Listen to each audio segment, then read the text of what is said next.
This morning I was out walking this nasty little doggo called Rufus when I found something quite interesting.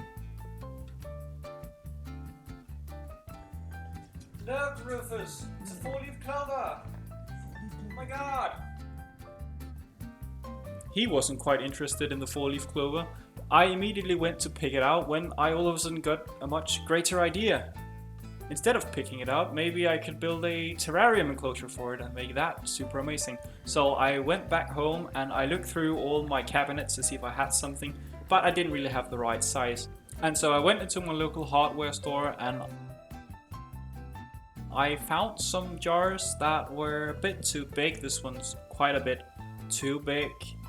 These are also too big and not quite the kind I'm looking for. This is more the appropriate size, but still too big. But then I found this smaller one, which actually was perfect in size for what I was trying to build, but they had this annoying decal on the side, so that wasn't right either. I then tried to go into another hardware store or a decoration store, and I found this little container jar, which is perfect for the task. And they also had others very interesting sizes of things that I could use in the future, but I ended up buying this smaller one that I could use for the terrarium project for the Clover. We then went dog out again and we went back to the Clover, and now it's actually time to rip it out of the ground. I don't have the right tools for this job since I live in an apartment, so I used a fork because I thought that would work. The fact of the matter is, it was quite a bit more difficult than I anticipated, and I ended up screwing up quite significantly. I didn't get the roots out from the 4-leaf clover, and that wasn't particularly good. So ultimately I had to try and find a new clover. And I'd searched for about 10 minutes when I found this. It's a 5-leaf clover, not a 4-leaf clover. That's even more rare. And this one I absolutely could not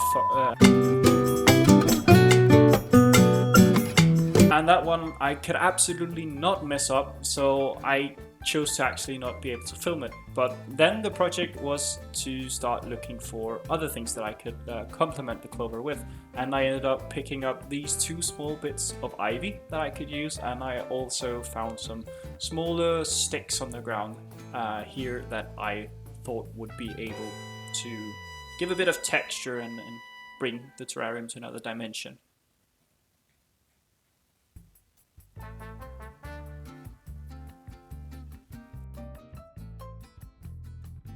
I then tried to search around for quite some time to try and find some moss that I'd be able to use in the foreground, but that didn't materialize, and I ended up getting impatient and just ripping this big chunk of grass out of the ground instead. But yeah, seeing as I originally bought a pothos a long time ago and it came in pots like this, but I didn't actually need it in a pot. I wanted to have it in my aquarium as well as the shrimp jar.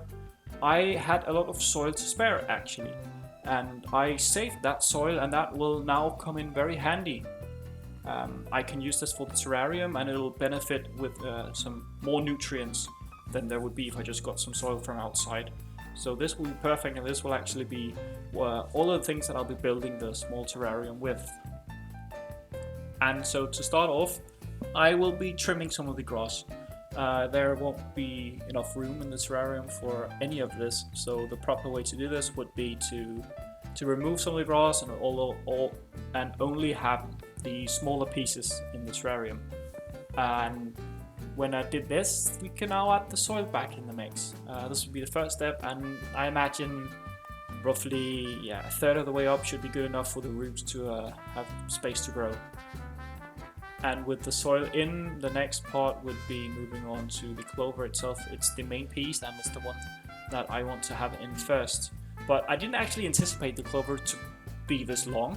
I managed to get the roots out, which was perfect, but the clover itself was actually quite a bit longer than the terrarium. So I have had to find a way in order to make the stem of it at least a bit smaller. And I also needed to put more soil back in on top of it in order to keep it stable. But the other elements that I would need it in would be the one that would actually stabilize the clover, so it didn't quite fill up that much space.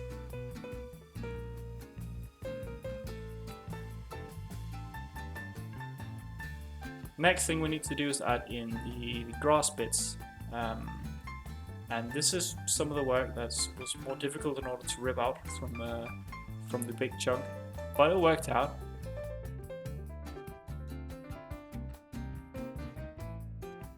And now we can actually move to the ivy that I have in. Hopefully this will set roots in the soil. I'm not too sure because I just plucked off the leaves on how this will work. I know you can propagate them if in water, but I'm unsure if just put them directly into the soil. So this will be a bit of an experiment. If you know this, please let me know in the comments if I've done anything wrong or if it's right. I'd like to know that as well. But yeah, this is how it looks in the end. The last thing we need to do is add in some water, and now I will show you some clips of how it looks in the end.